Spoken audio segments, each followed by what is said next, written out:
Biblical archaeology is where heaven and earth meet. How can the religious faith of archaeology researchers influence their objectivity? This is the basis of sensationalist criticisms claiming that Jews have a conflict of interest in how they interpret biblical artifacts. Biblical archaeology is a specific branch of Near Eastern archaeology that applies to artifacts, sites, features, and structures mentioned in or related to the Bible. The historical origins of early archaeological efforts were aimed at locating sites of ancient cities mentioned in written accounts, such as the Bible and the Iliad. The goal was, and still is, to separate fact from the fiction. The direction of biblical archaeology can be seen as a legacy of its founder, Edward Robertson, whose interests combine the odd couple of disciplines in theology and science. Can we, as archaeology students, assume the conclusions of biblical archaeologists are arrived at objectively? Or is sensationalism rampant within the field of biblical archaeology? I have included Michelangelo's image of Moses because the horns intrigue me, and more importantly, because historically searches for the true Mount Sinai have been a quest of biblical archaeologists. The era of David and his son Solomon lay on the cusp of recorded history.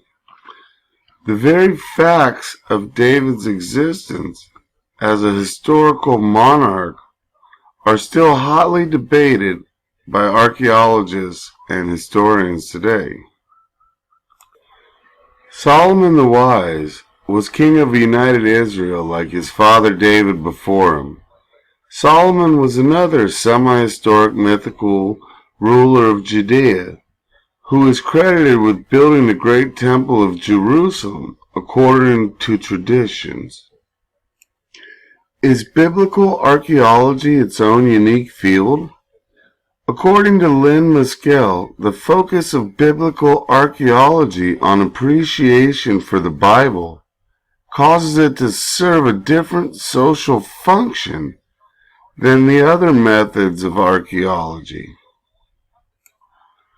The site of Solomon's temple in Jerusalem is claimed and coveted by all the three major monotheistic religions of Christianity, Islam, and Judaism as a religious capital. All three faiths have also sought and held political control of the region at separate times. Anti-Semitic propaganda from various European and Arab nations has attempted to discount modern Jewish claims of biblical ancestry and historical occupation of the Promised Land. How would historically undeniable evidence of King David or King Solomon be used politically? To gain international support for rebuilding of the Third Temple. It is the influence of personal perspectives which cause our human observations to be formulated subjectively. To avoid holding any ethnocentric perspectives has been a universal goal of anthropology in the last several decades.